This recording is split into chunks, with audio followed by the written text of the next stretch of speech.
Hi guys, I have a very special guest with me today, Dan Morehead, who's the founder and CEO of Pantera Capital. Dan, it's a pleasure to have you. Thanks for having me. Dan, you have a plethora of investment experience and I want to pick your brain on so many things. But I would love for you to tell us about your background. Where are you from? Where did you grow up? And how did you get into investing? I grew up in Sacramento, California, and went to Princeton University. And I really thought I was going to be a bridge designer. My grandfather was a designer back in the 30s, and he was one of the designers at the Bay Bridge in San Francisco. And I just want to be just like him. So I majored in civil engineering, just did all the stuff about bridge design, skyscraper design. But I took essentially a minor in econ kind of on the side because it was interesting to me. And when I graduated, I decided to do a couple years on Wall Street, but I deferred grad school. I was going to get a PhD in bridge design. And I realized engineering, you really have to be super right. You have to be right like 99.99999% of the time if you're going to build a bridge. In finance, 5149 works, right? If you can keep doing it. And Sure. It just was way more exciting. I just said, this is fun because you can throw a ton of ideas out. They don't all have to work. And it's just always changing. Like even, blockchain that we're going to talk about later, just things like that keep coming up. They're so fascinating. And essentially I never went back to engineering. Got it. That's very interesting. And some would say that you are building bridges today, but not actual structural bridges, but between crypto and the traditional financial markets and investors. So on that note, I would love if you can talk about your experience. You started at Goldman. You were at Tiger Management. What were you doing there? What type of investments were you participating in? Yeah, I started out at Goldman in the 80s, and I was actually the first asset-backed securities trader at Goldman Sachs. And it was a fun era, still kind of old Wall Street. They had guys in tuxedos bringing you your lunch every day, and you sat there behind these enormous screens of, super old school, like CRT screens, sat next to Steve Mnuchin, trading all these things. It was really fun, but I kind of decided I wanted to keep trying new things, keep in new markets. So then I went into mortgage derivatives, which was a cutting edge business at the time. Went to Japan and started trading the interest rates and equity derivatives that were really crazy. Japan was one of the biggest booming economies at the time. Then they had this massive bubble. And what I learned in Japan has actually been fascinating for the rest of my career because they've basically been 10 years ahead of the rest of the world in going into lots of things like zero interest rates, quantitative easing, all these things that are helping us trade crypto. And then I started trading global macro style investing. So it's very big picture, 30,000 foot view of the world, buying Russian equities or selling, Brazilian bonds or whatever around the world, looking for disruptions. And that's basically what I'm still doing today, looking at disruptions. Blockchain is the biggest one I've ever seen. And I really kind of got my mentoring at Tiger Management. I went there in the mid 90s to work with Julian Robertson when it was one of the largest hedge funds in the world. And it was a fascinating group of people. We invested in single stock equities all around the world and then also invested global macro style. So, trading currencies and bonds, commodities around the world.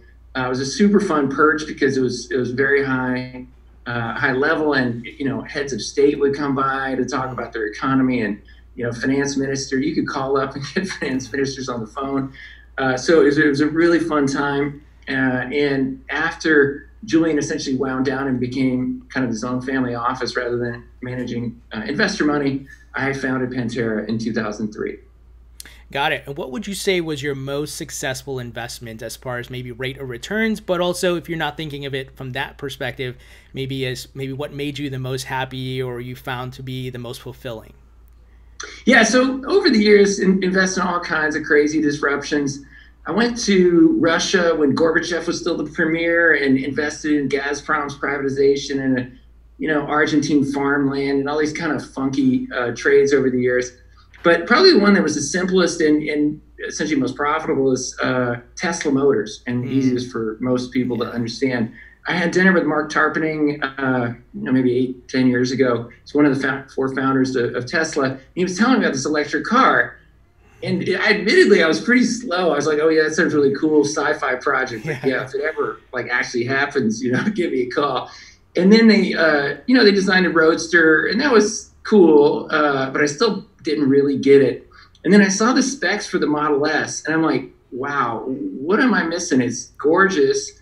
It has performance characteristics faster than like most, supercars, and it's going to save the earth, right? Like, that's probably going to sell. And so, bought a ton of stock and a car. And as soon as it finally actually came out, I guess that was like in 2011 or so, and it worked. I still own one of the first ones.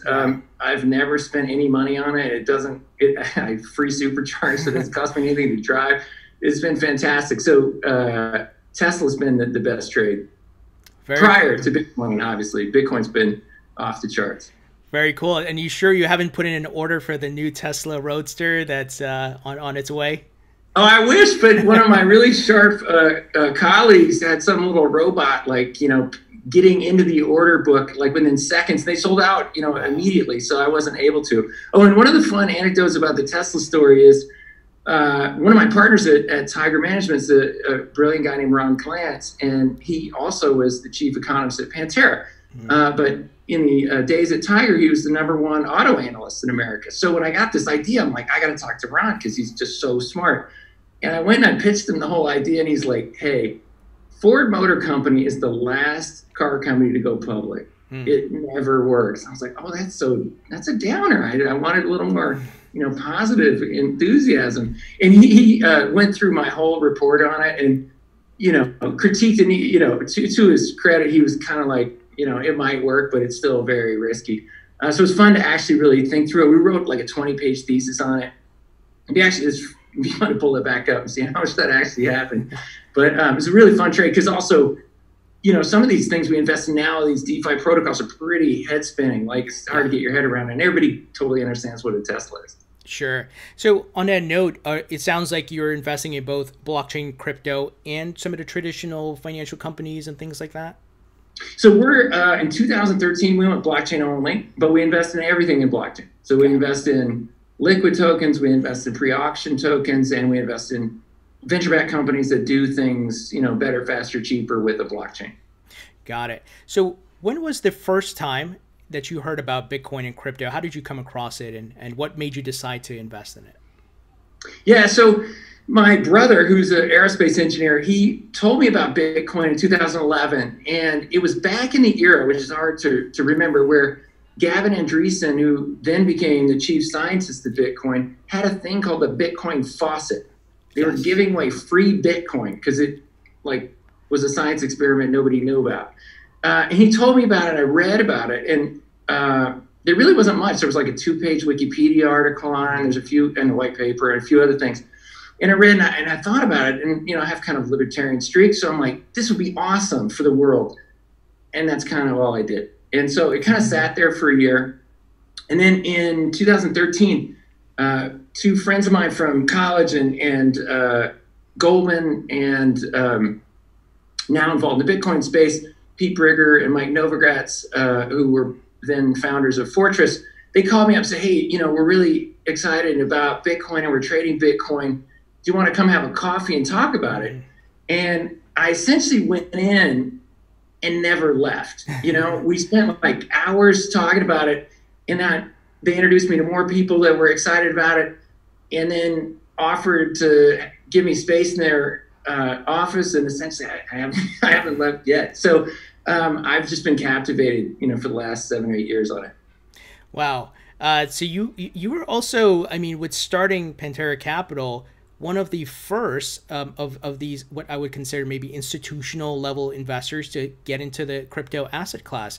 And I don't know if there was anybody else. You mentioned Mike Novogratz, but I think you kind of started maybe the trend of these funds built for crypto. Yeah, so Mike and Pete were involved in trading crypto and really got me commercially going on it. And the three of us basically fed off each other. We basically, kind of bounced ideas off each other and ultimately kind of, edged each other on. And Pantera launched the first crypto fund in the U.S. And then Fortress Investment Group and some others invested in that fund. And then, probably 6 or 8 of the funds in the space are essentially kind of former LPs or investors in Pantera that have spun off, to do it themselves. Got it. And is Pantera investing in both the assets themselves and as well as the companies that are, let's say, building the infrastructure of the market? Yeah, so this is an interesting and unique chance in investing where you can buy the protocol itself and the company. So in the internet, if you wanted to invest, you say in the early 90s, you were prescient enough to think the internet was going to be big. You couldn't buy a chunk of the internet. You could only buy some stock in pets.com or whatever, and try and keep it that way. Here you can actually buy the protocol, so you can buy shares of Bitcoin or shares of ETH. So we do that, and we have a lot of our assets invested in those funds. But we also invest in the companies, like the exchanges and other companies are using blockchain to do something. And so we're a very active venture investor. And we've been doing that since the beginning. In 2013, Mt. Gox was still 85% of the market. And I went and visited them in Tokyo, and something seemed pretty sketchy, so we never wanted to trade with them. So then I went to Ljubljana, Slovenia to meet the Bitstamp team, and I met the BTC China team and flew all around. And when I met all those people trying to figure out where we could trade safely, it was pretty obvious some were great investments. And so we started investing in companies around the space like Ripple and Bitstamp. And within a few months of launching our token fund, we launched our first venture fund. Got it. And as far as total assets under management, are you able to disclose that, as far as how many, as far as crypto assets and the respective companies? Yeah, so we manage 600 million of assets in the crypto space. Got it. Would you be able to tell us which ones, if possible? I know it may be a long list, but if you include the top ones like Bitcoin, Ethereum, XRP, things like that. Yeah, so we definitely our biggest positions: Bitcoin, then ETH, Polkadot, Filecoin, Augur, 0x. Those are some of our large positions. Got it. And for your personal crypto portfolio, not financial or investment advice, of course, but would you be able to disclose what you're holding personally? Yes, Pantera Capital Funds. So, all of our partners do their investing through the funds, so we're aligned with our partners. Got it. That makes sense. So I wanted to ask, given your extensive experience in investing, what do you love the most about it, and what do you hate the most about it?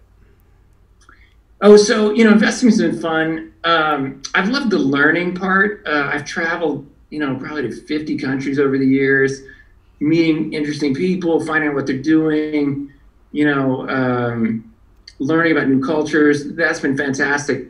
And I was just talking to some colleagues in the Middle East, and it reminded me, the only thing I didn't like is Pantera was, I think, one of the first, or if not the first funds to offer a Middle East equity fund in the maybe 2006 era. Super fascinating. I went over to the Gulf a lot, met a lot of the policymakers over there. And the only bummer was they have different weekend than we do.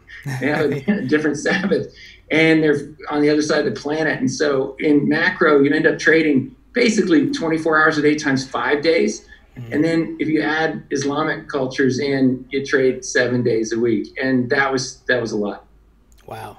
As far as the type of demand that you're seeing from institutional investors for Pantera's fund, would you be able to give us or take us behind the curtain what type of institutions and has demand increased since the market seems to be in a more bullish trend after the Bitcoin halving? Yeah, so it's a question that everybody talks about, and it's super important. The misconception I would say is there's this perception that it's like a light switch and it's in the off position right now and something's going to happen and it's going to go to the on position. It's not binary like that. We've had institutional investors in 2013, and there's probably going to be some really famous, really well-respected institutions that don't have any crypto 5 years from now, right? So sure. It's kind of a process. It's a continuum. The things I would say that have changed, a couple of big events over the years, is the huge one's custody. And if you're a fiduciary and you're managing, someone else's money, you're managing an endowment, for example, it was pretty tough to invest in crypto in the early days. There was a time I had 250,000 Bitcoins in my head, and that's, it's probably not the same custody that they were expecting. But over the last year or two, it's changed a dramatic amount. We have, Fidelity in the space, the New York Stock Exchange, Coinbase Custody, BitGo. So you have these very reputable firms who now have, 5, 6, 7, 8 years of experience of, no security incidents. And to me, that's the huge change, is it allows a institutional investor who has fiduciary responsibility to actually, run this up to the investment committee.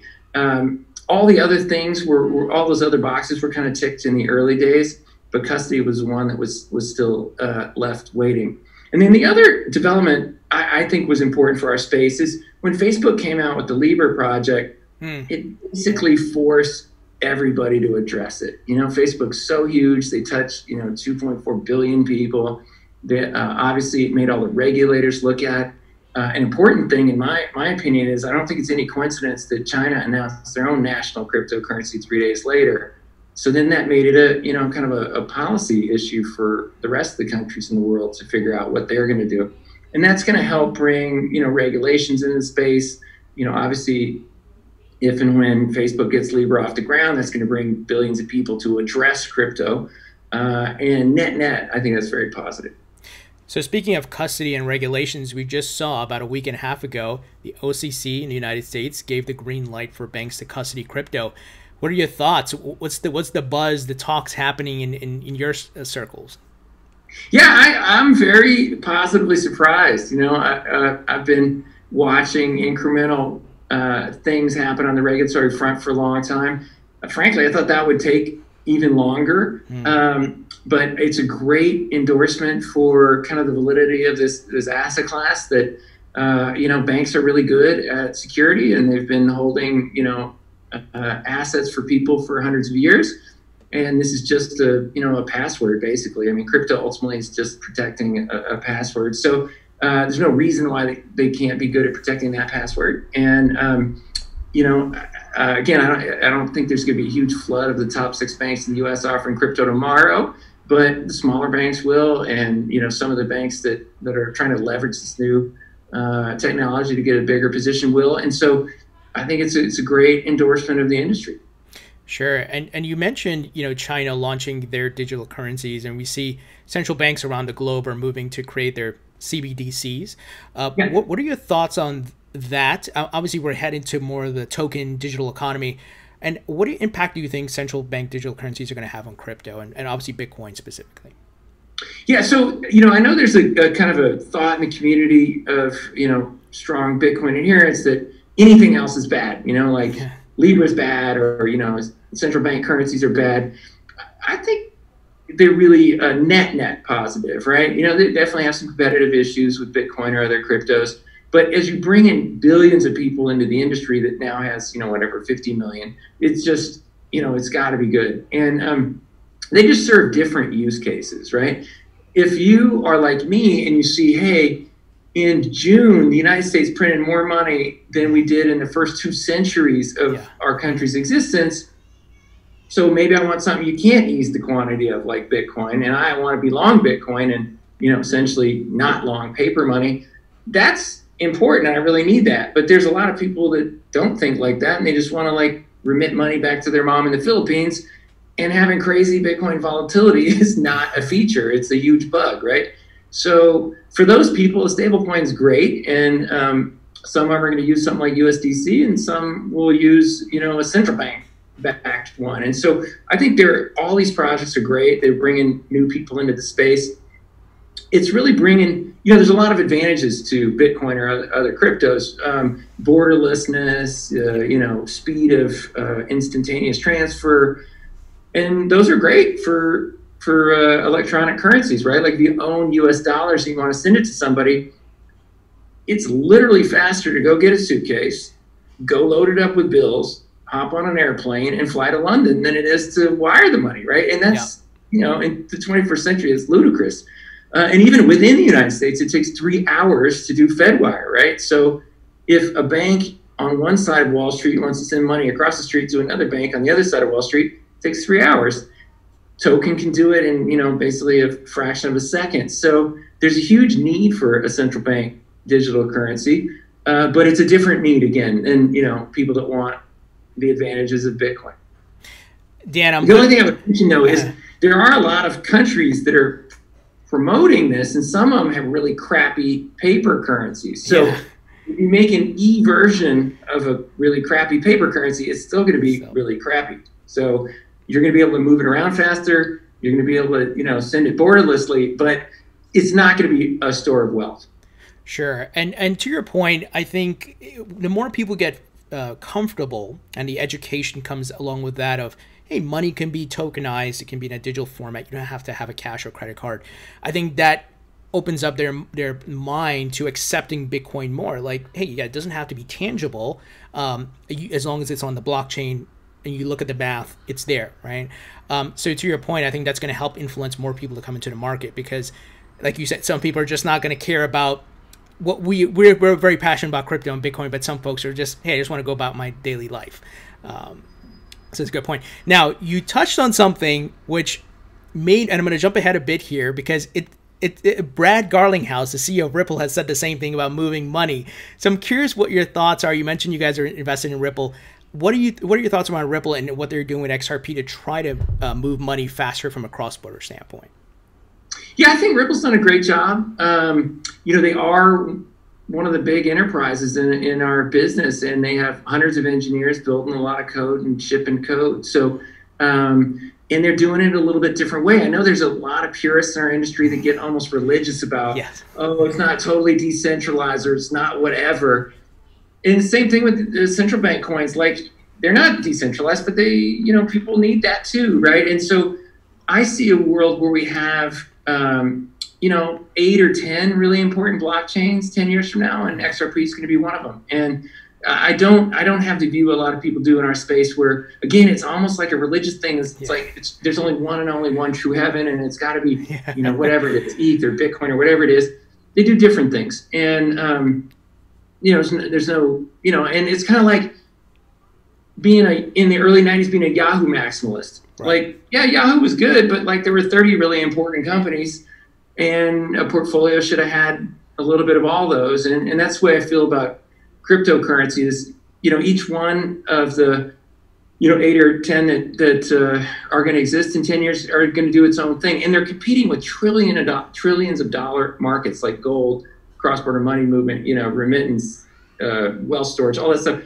So there's plenty of opportunity. And then that's my another kind of thing I always like to remind people is it's not like XRP and ETH are fighting each other. It's we're fighting the Argentine peso, right? Or whatever. Like, we're fighting these paper currencies, and there's plenty of room for each of the, you know, cryptos to work.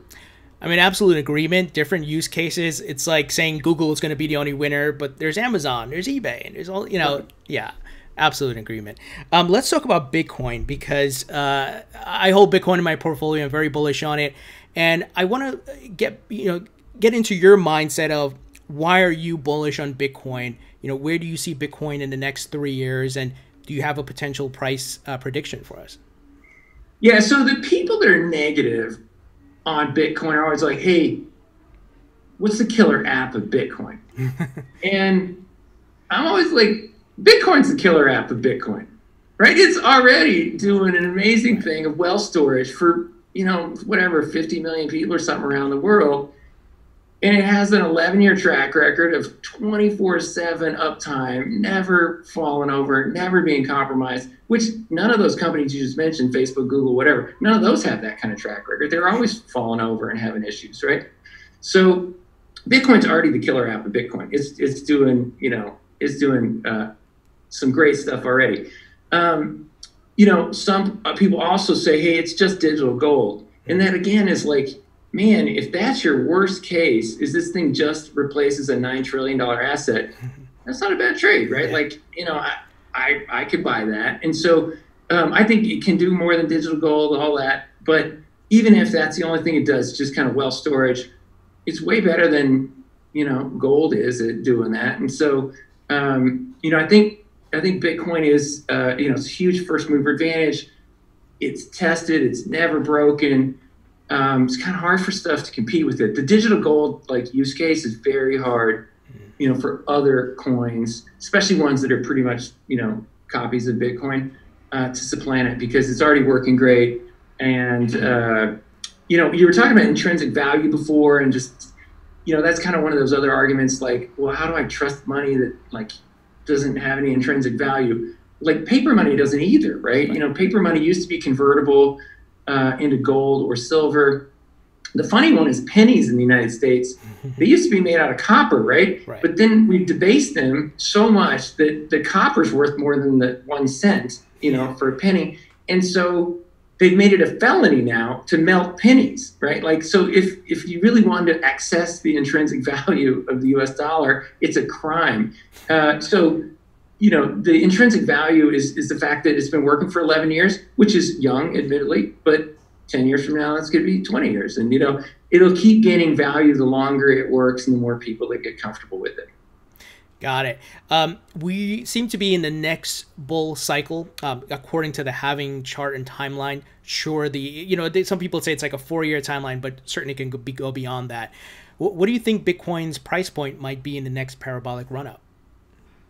Yeah, so it's a fascinating question. It's a fun parlor game for everybody to talk about where Bitcoin's going. It is an interesting thing in being like early stage venture, but having a real-time price feed, right? So It's a really weird new type of asset. So I do try and remind people, put only as much in as you can lose and hold it for like 10 or 15 years. But people always do want to talk about the price. So the price does go in these wild manic booms and busts. We've had a few of them. We actually had 7 big bulls and bear cycles over the years. Huge one in 2013, huge one in 2017. If you take that and take a step back and graph it exponentially, it's been relatively consistent. Yeah. And I know when you look at any like little 1-year period, or if you graph it normally, like not log, it always looks really crazy. But so does Apple stock, right? If you graph Apple stock over the last 30 years, it looks like it just went vertical. Right. But no, you know, it went way up and it went down to 50 cents after the .com crash, and now it's back up. So if you zoom out and look at all of the trading history of Bitcoin and you put it exponentially, it's actually pretty consistent. And here's the important point, is it goes up on average a little over 200% per year. And the really important thing is, even with all these manic bubbles and bursts, every year's low is higher than the prior year's low, with one exception in the last 9 years. And that is wild. Like, even though it goes down 80% every 3 or 4 years, that number is still higher than it used to be. And anyone that's owned Bitcoin for 3¼ years has made money. That is just unheard of in the markets. Like, it's, you know, it's wild. It goes way up, goes way down, but over a very long period of time, it keeps going. And you mentioned the halving, and I actually think the halving is important. There's an efficient market theorist out there that would say, hey, if we all knew it was going to happen, how can it have any impact, right? It should be priced in. Yeah. And there's a great line attributed to Warren Buffett that the difference between a market being always efficient and often efficient is worth $60 billion to me. And that's kind of the way I view it. Is like, markets are normally pretty efficient, but the halvings, there is an inefficiency because you have a constant amount of demand. And if you cut the supply in half, it really does actually have an impact, because there's no kind of petroleum reserve of Bitcoin that's soaking up extra, or, you know, any central bank that's selling into the market or whatever. It's just miners that, you know, they need to pay their rent and they need to pay for power and they need to buy new machines. So if they get some Bitcoin, they sell some Bitcoin. If they get half as many Bitcoin, they sell half as many. And over the past 2 halvings, there have been very clear positive impulses. They start about a year and a quarter prior to the halving, and they go for about 440 days after the halving. Yep. And what's typically happened is the markets have gone up a bit into the halving, and then after the halving, over the next 440 days, they go up a ton. And on our in our investor letter, and I think it's hopefully on our website, we have a stock to flow analysis, which shows that the first halving had a huge impact on the markets. It went up an enormous amount. And then the second halving, obviously, it's half as big, a number of Bitcoins being cut. But the important thing is the stock of Bitcoins was a lot bigger in 2016 than it was in 2012. So you already had, I think it was 15 million Bitcoins out then. So you had about a third as much impact on the flow of Bitcoins relative to the stock. And so, not surprisingly, actually, the price impact was about a third as big.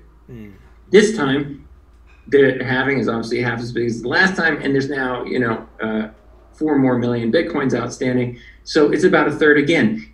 If the past repeated itself, which it doesn't necessarily have to, but if it did, that would put Bitcoin at $115,000 per Bitcoin in August of next year. And I know that sounds absolutely ludicrous to say, oh, something's going to go up 10x in a year, but it's done that a bunch of times over my experience with Bitcoin.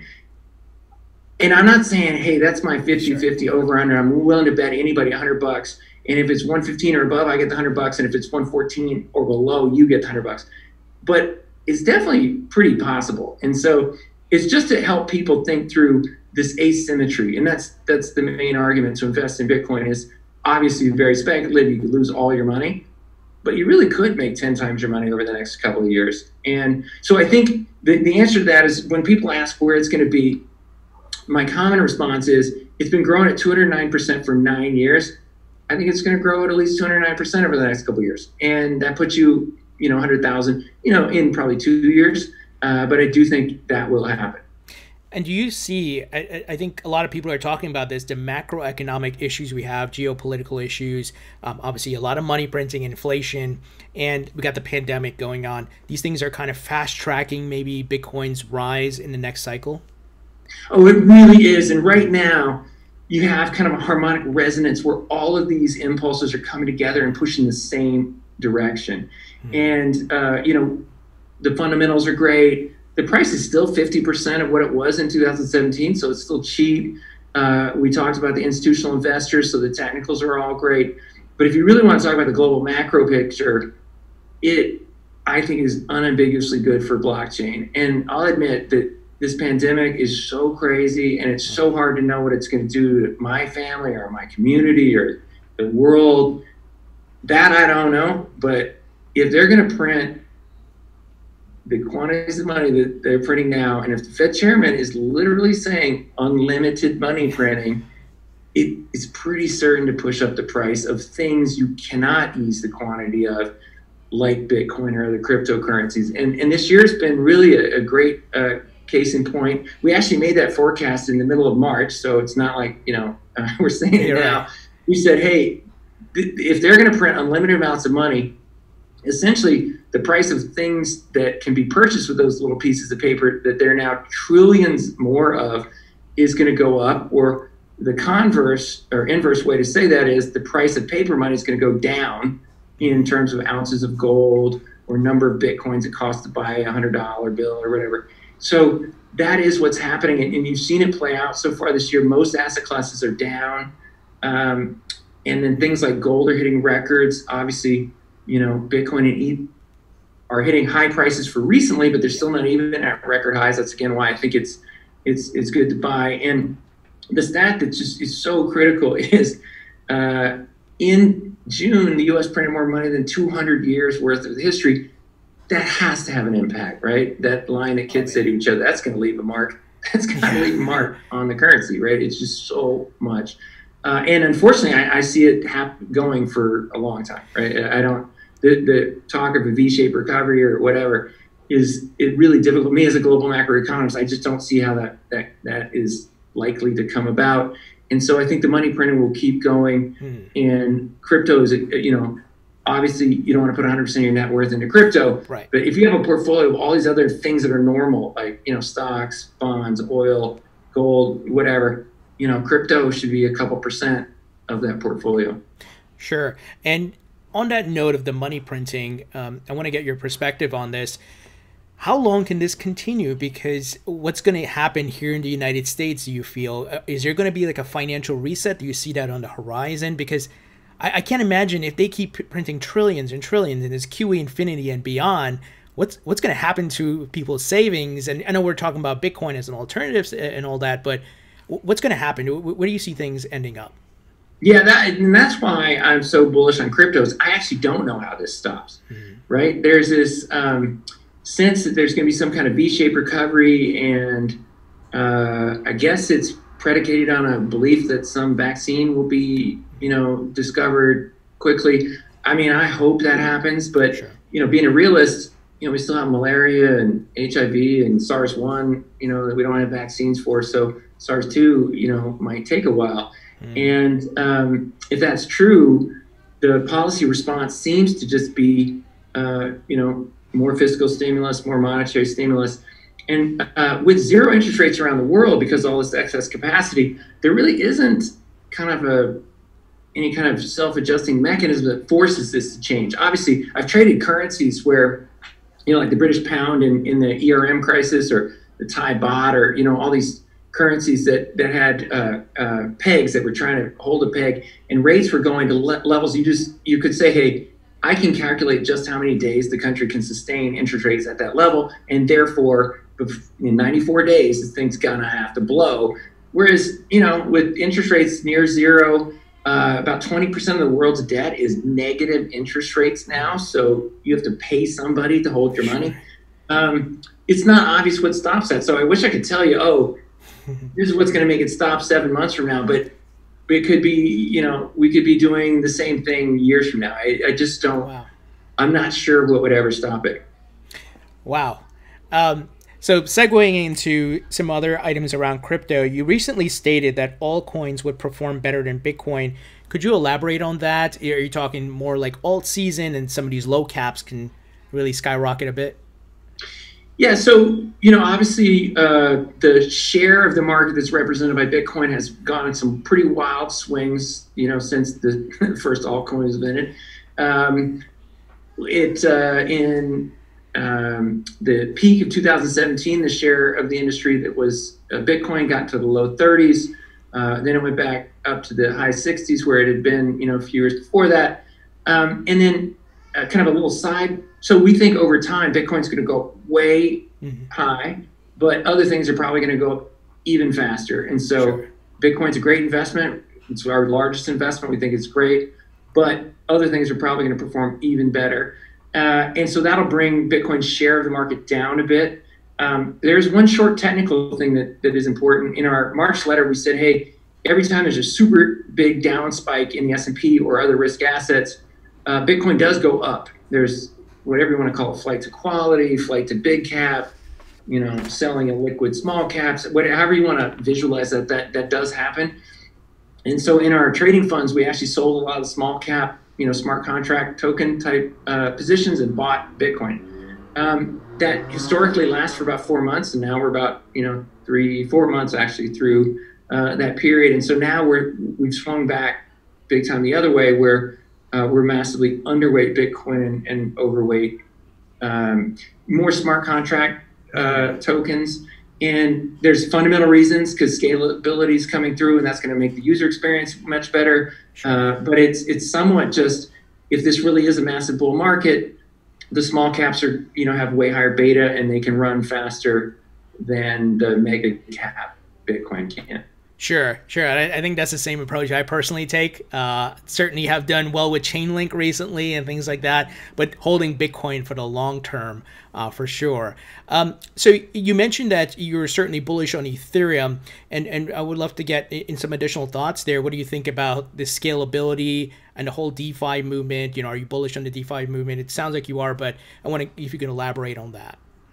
Yeah, so the scalability issue is real, that Bitcoin and ETH can do 10 transactions per second, and if everyone on earth is using them, that's not a real great user experience. And so my partner Joey Krug made a statement 3 or 4 years ago saying, hey, there's 6 or 8 projects in the space, each one has 30-40% chance of working, and each one maybe an order of magnitude of scalability. If you multiply all that together, it comes up with decent scalability. And we're invested, or the lead investor, in many of those projects. And I'd say that the nice surprise is most of them are doing pretty well, and they're going to launch in the next 6 months. And so I think the scalability question is fading. 3 or 4 years ago, it was a real issue of whether blockchain was actually going to work and scale. So with that happening, that's why I think you're seeing ETH running, and then it's making the user experience of things like 0x better. And so those are running too. And when all that scalability comes online, I think that's going to make, all of these projects that run on top of ETH, just more usable and more attractive. DeFi is something we've been investing in for years. It's interesting how, just recently it really did kind of catch the interest of everybody out there.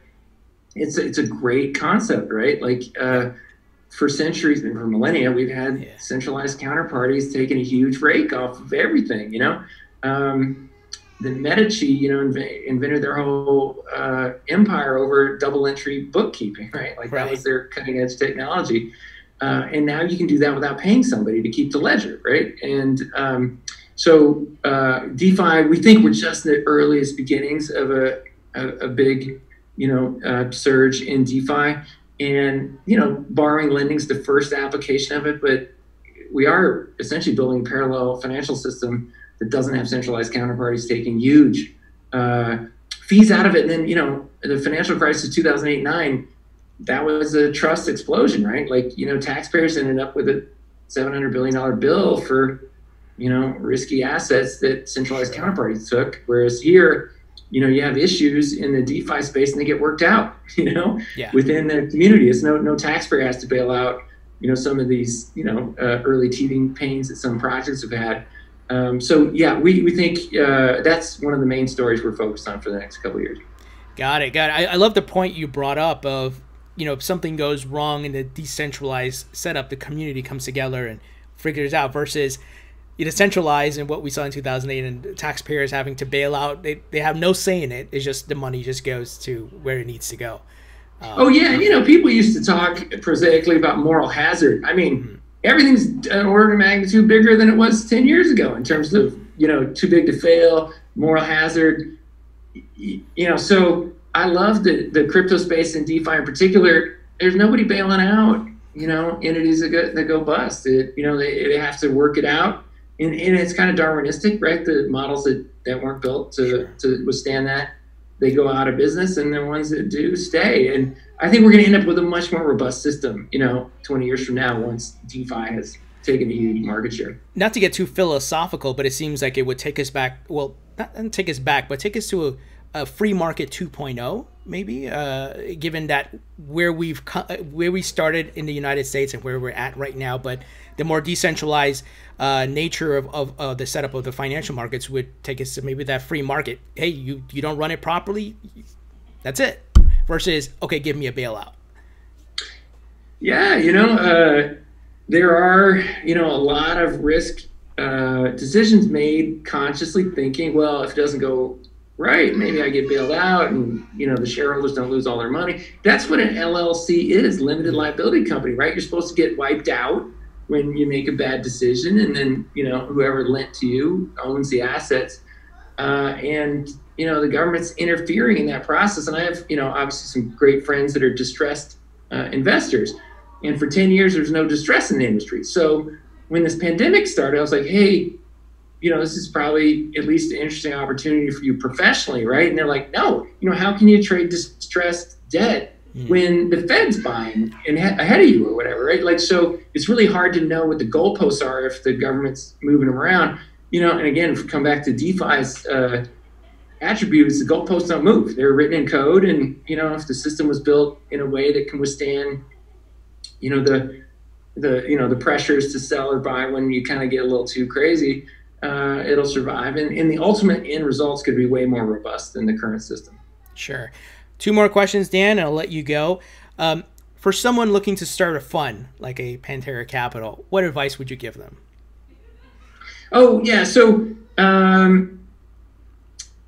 think these days there are a lot of funds popping up. And, for most people, it would be just trying to concentrate on the returns and everything else will come from there. Like if you build a good team and, you make the returns happen, as long as, you're keeping a very professional, setup and back office and all that stuff, everything else will flow from that. Got it. All right. Final, it's going to be rapid fire. What's your favorite food? Oh, Japanese. I used to live in Japan and like anything Japanese. I'm not a very good cook, but I do try and cook it, but going out to Japanese food. Very cool.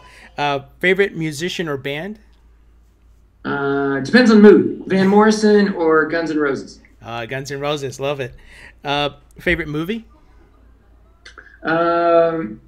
Dr. Strangelove from Kubrick in the 60s. Nice. And favorite book? Oh,